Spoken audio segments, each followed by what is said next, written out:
Director Rowe, I'm encouraged by your attitude and what you brought here today, what you've talked about as far as immediate changes that you've made, and I hope you'll follow through with that. I'm encouraged by the fact that you acknowledge that it's indefensible that the roof was unattended. Would you say the roof being unattended breaches standard protocol for setting up a security perimeter? What I would say, Senator, is that that roof should have had better coverage, and we will get to the bottom of if there were any policy violations. I would think indefensible would go along with breaching protocol, and I can't imagine how indefensible would not be breaching protocol. What I would caution, though, is that I sense, and you're the Secret Service, and these people are your friends, and they are heroic people who do good things, that we can't let our friendships blind us from responsibility. So someone's in charge of the security at the zone. Would the Secret Service be in charge of the entire operation, and they work with law enforcement, but they're in charge? The person in charge of the entire operation is the Secret Service, not the local police. You're correct, sir. This is a failure of the Secret Service. So that's what I mean. And look, I don't wish anybody harm. I appreciate the bravery of the Capitol Hill police. I was at the shooting at the ball field. I've heard 100 shots coming my way. Fortunately, none came to me. But I appreciate the bravery of all the people who protect us. But there's also the idea that there are certain mistakes that don't make you a bad person, but they're just inexcusable, that if you made that mistake. So, for example, let's say you determine, well, local police should have been on there, and they told us. And local police says, no, they didn't tell us to do it, and it's a he said, she said. Still, ultimately, the agent in charge should be walking the grounds and say, there's a roof 100 yards away from the stadium with a clear sight. Someone's got to be on the roof. Local police, I told you to get on the roof. Get on the roof. Or you put the Secret Service. So ultimately, the buck doesn't pass along to somebody. Whoever's in charge is in charge.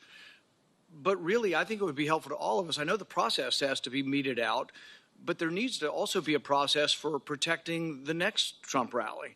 The fact that whoever was in charge in Butler next week is not in charge of a rally in Las Vegas.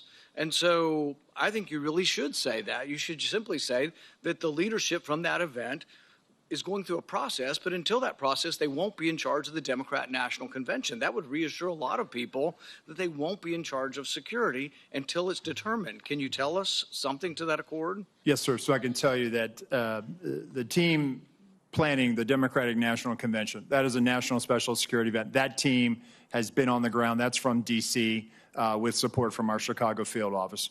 But I just want to reiterate that our Pittsburgh field office staff, they are wearing this harder than anybody right now in the Secret Service. Right. They feel completely demoralized. And what I'm trying to do is also let them know that, listen, they need to be focused on the mission at hand.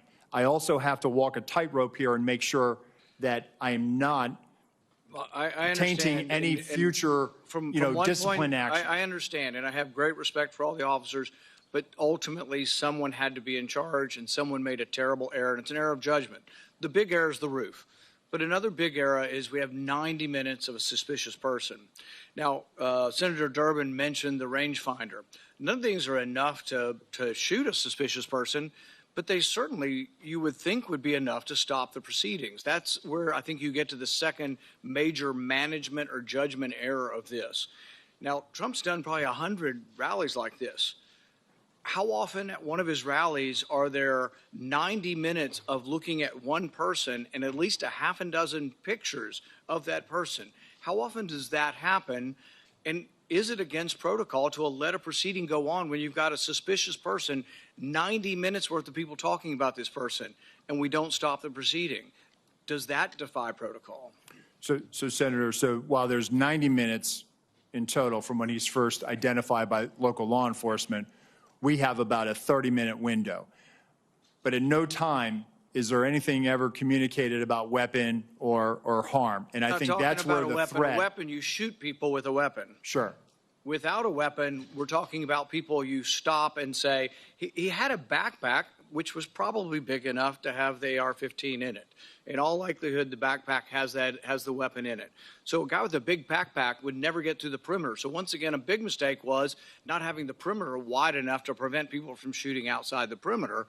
But the thing is, he would have never gotten through the perimeter, right? His backpack would have been checked. But people with big backpacks are very suspicious. And I would think he's been seen 6 times. But you got 20 or 30 minutes of knowing about it. But the thing is, there's all kinds of chatter going on about this. And you would think the chatter going on with the local police is on a police radio, and a policeman with that radio is standing in the control tent, so you get that communication. So there's a huge and massive breakdown. But really my question is, how often has this happened at other rallies where there's a half a dozen pictures and 90 minutes of people talking about a suspicious person? I just can't imagine that it's real common. So, Senator, at rallies, there are people that come to the attention of law enforcement for a variety of reasons. You know, if they come to our attention for some other activity that might, you know, put it a little bit, hey, we probably need to go check that individual out. This happens, and that's why we attempt to locate them. That's why it's important for us to try to find them. And it's important to have the information. And so local law enforcement did their very level best to try to locate him. They did provide us the photos 30 minutes prior. It just, he evaded any detection by law enforcement. But once again, it's the overall person in charge. It's a terrible breakdown. It's a terrible management decision not to have stopped it. There was a chance to stop the proceeding. And the question is not whether there's enough information to take down an individual. It's a much lower standard to say, hey, we're going to wait until we get this individual. The roof and the 90 minutes of it, both, I think, are failure of your protocol. And I think when that's determined, the person who made these decisions can't be in a position of authority again.